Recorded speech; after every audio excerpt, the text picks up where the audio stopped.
We're speaking with Academy Award winner Emerald Fennell and her team behind Saltburn, which is, without question, one of the wildest films you will see this year. Saltburn could be described as a darkly comic, grotesquely beautiful, dramatic thriller that is literally dripping with sexual tension and creeping dread. If that sounds insane, it's because it is. So I'm really happy to be in conversation today with not only Emerald, but supervising sound editors Nina Hartstone and Eilam Hoffman, production sound mixer Nina Rice, and re-recording mixers Adam Scrivener and Jasper Thorn. I wanted to start our talk by asking writer-director Emerald Fennell about her inspiration in making the film. I wanted to make a gothic country house thriller, kind of old-fashioned, Brideshead Revisited, go-between, atonement, sort of something happened in a country house one summer movie. Because I love playing with genres, and that kind of gothic British subgenre felt very thrilling.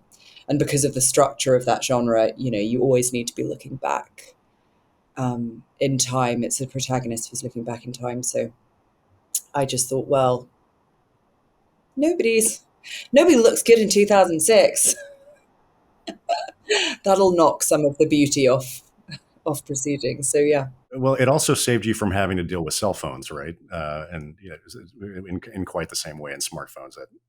I suppose so, in quite the same way, yes. Although they did exist, of course, for those of us who had Blackberries, and Facebook was already existed. But I think, I suppose, yes, you're not worrying too much about those things. Although choosing the Blackberry, all of us reminding ourselves of the Blackberry ringtone was quite harrowing. One of the things that you notice right away in watching the film is your choice of the aspect ratio of 4:3. And so I was curious. I know that I read an interview in which you talked about that sort of made a sense of almost like peeping in. So I was curious about your decision for 4:3 and for the sound team, that restricted visual aspect ratio. How did that translate for you into the sound design of the film? Well, I'll just quickly talk a little bit about that decision. I mean, I think like every decision that you make on a movie, it's a combination of factors. Some of them are practical. Archie and Jacob are both 6'5", which makes practically shooting with other actors quite complicated. So that's sort of you're kind of not going to be looking kind of anamorphic lenses necessarily. But I think, I guess we felt that our references were quite formal. So we were looking at Caravaggio paintings, Joshua Reynolds, looking at the house, it's quite tall and square. We also wanted a lot of very, very, very close-ups. And obviously, the squarer the format, the more face you get and the less background. And it's just a natural process of trying and seeing what works. But obviously, the more height you have, the more headroom you have, the more Nina's life becomes complicated. That's right. And my boom ups were having to retrain their brain because you think, oh, it's a 40. And then you go put the boom in, it's like, I know you're well in shot. And then just having to ease off and then just having the boom up sort of just really ride the frame either underneath or around it, to get the right sound and perspective of the shot. So were you able to use, the boom mic as much as you wanted to, or did you rely a little bit more on lavaliers, or how did that go? In my mix for our wides, I played a boom and tickled a little bit of radio mic in personals. And then as we got in, it was mostly all booms mixing on set. Yeah, just to give that, that space and, the atmosphere that we're in, like the big grand halls and stuff and outside and that sort of thing. Yeah. I definitely want to get into that, but I was curious just about for your response to the question about the aspect ratio, and did that affect at all the way you approach the sound design for the film? Yeah, I mean, it probably affected the mix more than the design. I would suggest it was quite interesting when we got going with it. I mean, on a very basic level, just panning things around, it sort of feels like the controls are more sensitive. So you're kind of like things are going off the screen, and you don't have to move things as much, because the picture's smaller, right? So it was kind of interesting getting to grips with that. But beyond that, when there's like punch-ins and stuff, to like Emerald was talking about with the close-ups and stuff, it affected that a bit as well. It kind of adjusted how we, what the focus was of the shot and focus was of the sound. So yeah, it's a subtle difference, but it is a difference nonetheless. And I think it made the film, it made it dialogue focused in places, and it also, the other thing it did was allowed us more width on the establishing shots, and with our ambiences and stuff like that, which play a big part in the mix. They feel wider because the picture's in the middle, and you can expand the sound out bigger than it. So that's something you can't normally do on a cinema, 235. It doesn't do the same. I thought about that quite a bit in terms of, I'm sure, as you say, it affected your decisions about panning dialogue, because you don't want to pan wider than you don't want to pan the sonic image wider than the visual image that's on the screen. But you also make an interesting choice, which is that you mixed in Dolby Atmos, which is, of course, a very full fidelity, very wide, very immersive format with this very restrictive aspect ratio. So that must have been some interesting juxtaposition for you to play with. Yeah, absolutely. It was. I wasn't entirely sure when we started. Actually, when I first watched the film, it was running through my head, like, is this going to sound like an older film? Is it going to be very mono? Is it, how is that going to play out? But I think it worked out really well in the end. I was, when we got into it and just started feeling our way with it, it all came together.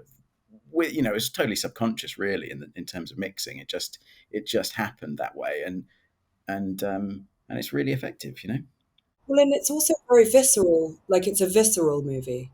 So even if Dolby Atmos isn't kind of being used, like, even if it's not kind of immersive all the time, when you choose, the decisions to make it immersive really hit very hard. And so, there's a kind of moment when Oliver's getting lost in the maze, when things unravel, which is like the most immersive use of like sound and design and a score. And it just hits so different because it's, we've really kind of like held back before then. And just in terms of like, all of Eilam's work, like all of the kind of the sticky, intense, sort of visceral sexual stuff, that hits a lot harder the more immersive it feels. Yeah, our photo team had lots of fun, didn't they? I mean, they keep emailing me. Actually, they said it was the best fun they've had creating sounds for a film ever, and they got to experiment loads with all sorts of different animals, vegetables, minerals, trying to get just the right sounds. And I think the whole sort of being very close to an actor and their performance, you go from the very intimate, in some of those moments with the aspect ratio, you go very close and you can hear the breath or a lip smack and things. And then you really have that contrast of from the intimacy and the audience leaning in to the grand scale of some of the bigger sequences and the times where we did get to really kind of move the sound around the room. There's so much to unpack in what you're talking about. But one of the things I noticed when I saw the film again is just, I think that the aspect ratio and Emerald, the way you use close-ups in the film, it puts so much pressure on poor Nina Rice. The dialogue is so crystal clear and hyper articulate in the film, and it was such a pleasure to listen to. So it's kind of rare sometimes that we have both the director and the production sound mixer on our podcast. So this is your opportunity to sing the praises of Nina Rice, who I think must have done just a fantastic job with the production sound mixing on the show. Well, Nina, indeed, always wanting to sing the praise of both Nina Hartstone and Rice. Nina Rice, look, her job was made impossible every day with the fact that we were shooting on location in a huge creaky house, in like incredible, like detailed close up. And when it comes to those kinds of performances that are very intense and close, obviously the ADR is incredible in this movie too, but you're kind of wanting to, when you're so close to the lips that you can see taste buds, you really do want to be using that sound on the day. And Nina, often Nina would come to me at the end and say, "Oh God, I'm not sure. I'm a bit worried about this car scene, and that we won't be able to hear things." And then we would get, we'd get into the studio and it was just perfect, and we could use everything. And it's important because a lot of the actors, particularly Barry, really work in the moment. They need to be in the moment. They want to be in the moment. And of course he can do ADR, but he prefers to, do it on the day. So it's really, really important that you have somebody as talented as Nina, and obviously Liam, her boom operator too, and then the whole team who can capture it really properly on the day. It made all of our lives much, much easier. I'm a little surprised. It wouldn't have surprised me if you had said there's no ADR in the film. So kudos to Nina for the production capture, but also to Jasper, to Adam, sorry, for the dialogue mixing. That must have been quite a challenge to match that up. Yeah, I mean, in places, but I mean, it wasn't just me. The recordings were excellent. They were done at Gold. Who was it recorded at, Nina? Mike Tirani at Goldcrest. Yeah. Right. So the recordings were really nicely matched in, and then Nina, was really, really finessed the edit of these things before it even got to me. So yeah, I had to kind of match the space and whatnot. But the performances were seamless. The performance, it just worked, and that's 99% of the battle, really, isn't it, with ADR? So yeah, it was a bit to do, but it all went in. I was happy with it. But I've got to sing the praises also of Nina Rice here, because the recordings were excellent. And obviously, you've got some scenes of our beautiful actors without their shirts on, so she also has to get quite creative capturing their performances with mics that they couldn't wear personally. That's right. We planted so many personals, but around the set, hidden like a boom mic within the grass and stuff like that. Hats off to my. I hadn't thought about you. You had that sequence where they're all naked in the grass. So yeah, of course you had to hide mic from them. Long weaving grass on top of mics, really dress them in, and then. And you buried one in the ground, I think, or you hid it in some mud. We've buried it in the whole packet. Let me guess which sequence you're talking about for that buried in the mud microphone moment. But it made it possible for that scene to work, because actually the sense of it being subterranean, that it was literally subterranean, the sound actually makes that scene, which is very visceral and visually shocking, it kind of, it makes it bearable, that it's not in kind of awful sort of metallic perfect clarity, the sound. It was one of those things that was obviously a necessity during the day, but actually turned out to be kind of genius psychological choice also. I love that you brought that up, Emerald, because I imagine with a scene like that, for Barry's performance, you probably had a pretty closed set, right? That you needed to give him plenty of kind of space to go where he needed to go to do that scene. So yeah, I mean, and for all, there are a lot of scenes in this film that required a completely closed set, and again, it's just everyone working together to be able to do their best work, and to just support each other, and it's the art department sometimes helping Nina and everyone kind of find places or create places to hide things. And yeah, it was one big collaborative effort, like across all departments, to make it work on the shooting day. Yeah. I do want to bring up Anthony Willis's just amazing score in the film, and Emerald. I'm kind of curious. You go through a lot of tonal shifts in the film. There's the Oxford sequence, and then we get to Saltburn, and things start to become increasingly dark as we go deeper into, Oliver's mental state. And I'm curious about how you worked with Willis's score and also with the sound design to kind of take the audience.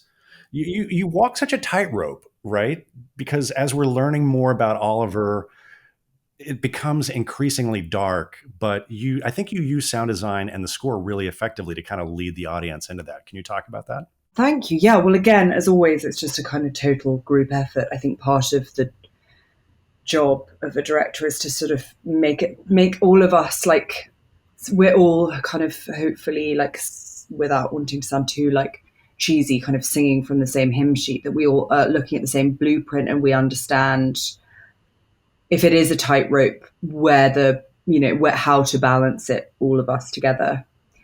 And Anthony, I worked with on Promising Young Woman too, and we worked together very closely. And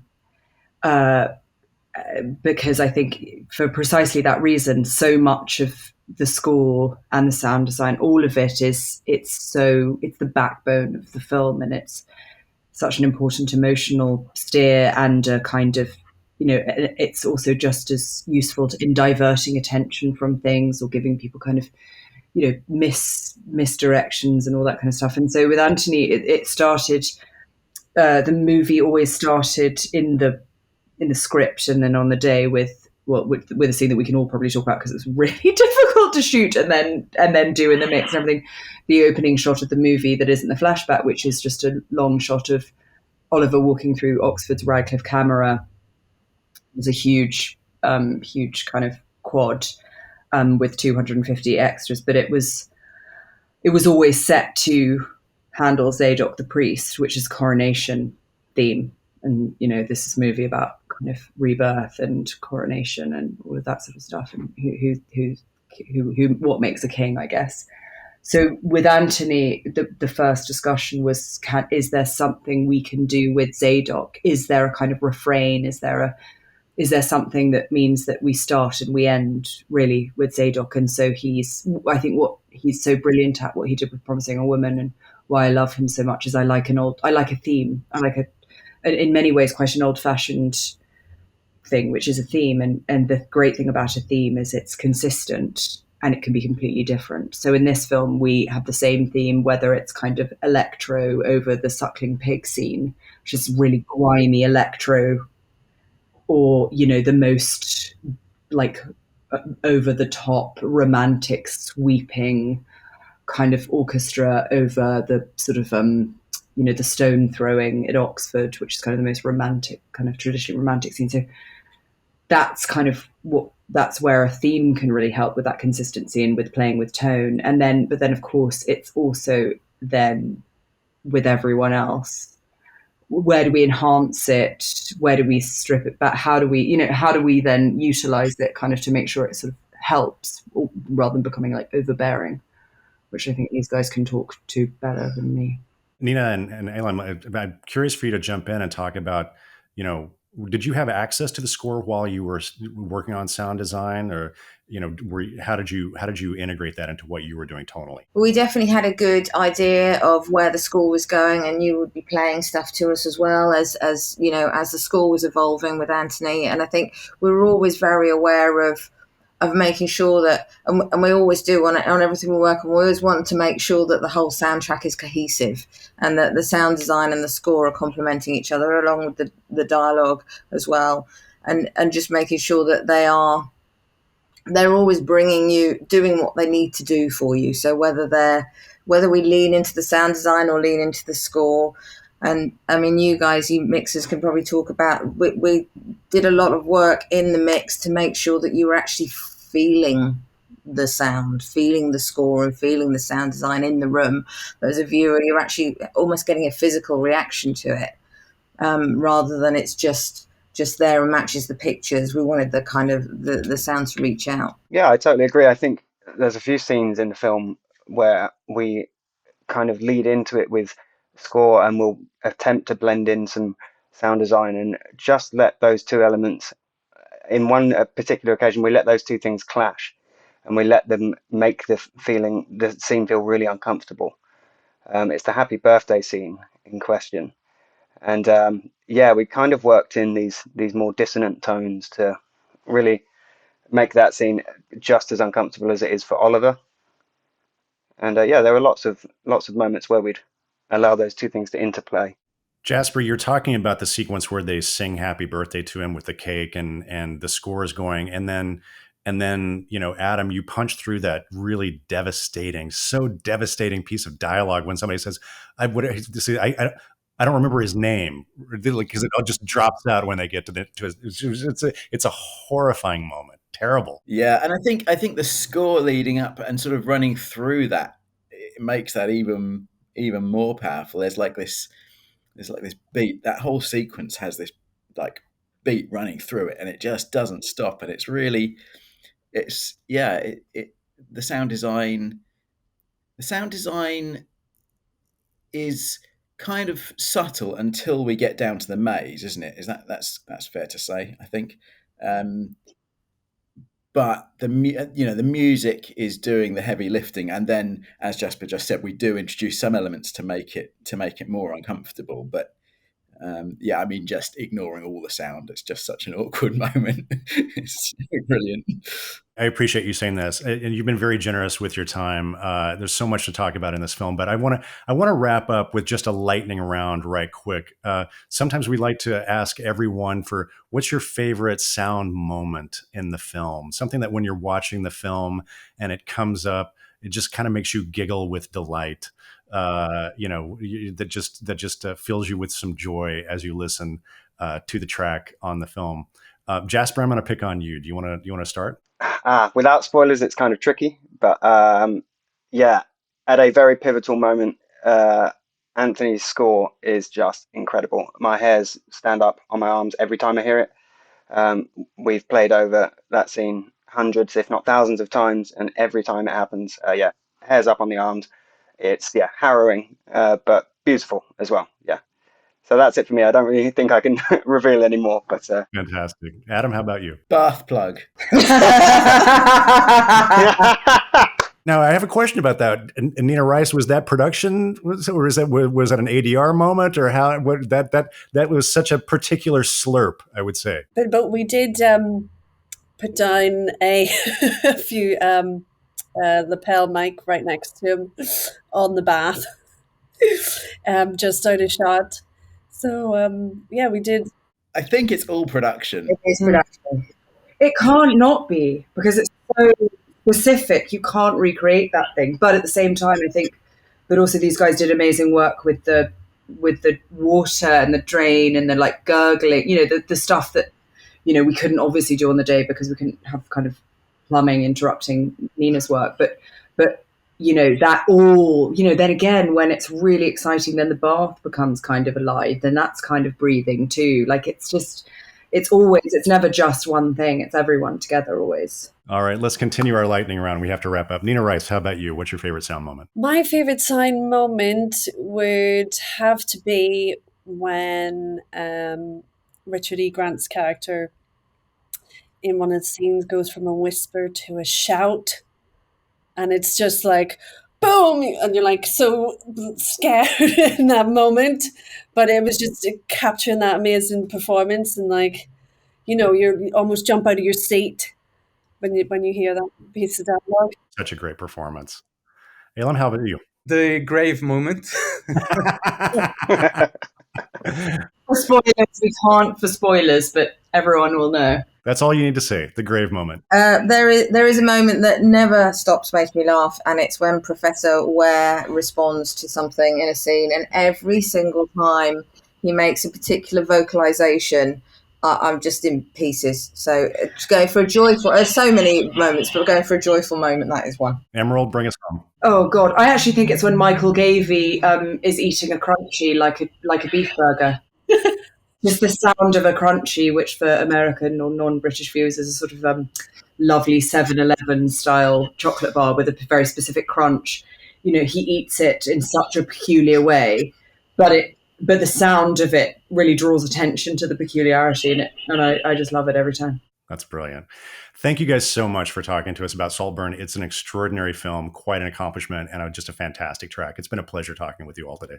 Bye. Thanks you so much.